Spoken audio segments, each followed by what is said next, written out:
ஒரு பெரிய காடு இருந்துச்சாம். அங்க ஒரு சிங்கம் ராஜா இருந்துச்சாம். அந்த ராஜா எப்போ பாரு தூங்கிக்கிட்டே இருப்பாராம். யாருக்கும் ஒரு உதவியும் பண்ண மாட்டாராம். இதனால் காட்டில் இருக்கிற மிருகங்கள் எல்லாம் சேர்ந்து நமக்கு ஒரு புது ராஜா வேணும்னு அதுக்கு ஒரு எலெக்ஷன் வைக்கலாம்னு முடிவு பண்ணுச்சுங்க.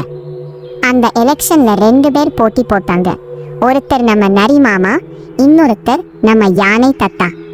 நரி மாமா மேடை ஏறி மைக்க பிடிச்சு, குட்டீஸ், நான் ராஜாவானா உங்களுக்கு டெய்லி சாக்லேட் தருவேன், ஐஸ்கிரீம் தருவேன், அப்புறம் ஸ்கூலுக்கு எல்லாம் லீவு விட்டுடுவேன் அப்படின்னு கலர் கலரா போய் சொல்லுச்சு.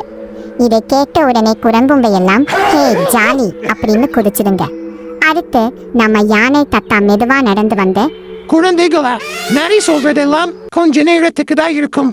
ஆனா நான் ராஜாவானா நம்ம காட்டில் இருக்கிற குளம் குட்டை எல்லாம் தூர்வாரி சரி பண்ணுவேன். அப்போதான் நமக்கெல்லாம் இப்பவும் குடிக்க தண்ணி கிடைக்கும்.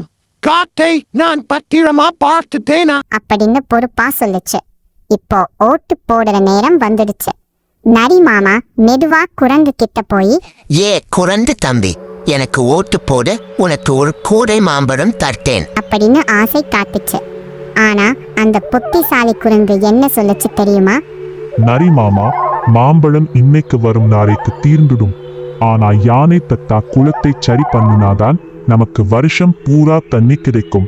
அதனால் நான் யானை தத்தாவுக்குத்தான் ஓட்டு போடுவேன் அப்படின்னு சொல்லிட்டு யானைக்கே ஓட்டு போட்டுடுச்சு. கடைசியில நம்ம யானை தத்தா தான் அதிக ஓட்டு வாங்கி ஜெயிச்சு ராஜாவானாரு. நரி மாமா அப்படியே ஏமாந்து போயிடுச்சு. யானை ராஜாவானதுக்கு அப்புறம் காடு முழுக்க பச்சை பசேல்னு அழகா மாறிடுச்சு. எல்லா மிருகங்களும் தண்ணி குடிச்சு சந்தோஷமா இருந்தாங்க. நீதி, சும்மா ஆசை வார்த்தை சொல்றவங்களை நம்பி ஏமாறக்கூடாது. நமக்கு உண்மையாவே எது நல்லதுன்னு யோசிச்சு சரியான ஆளை தேர்ந்தெடுக்கணும். வேற நல்ல கதையோட உங்களை பார்க்கிறேன்.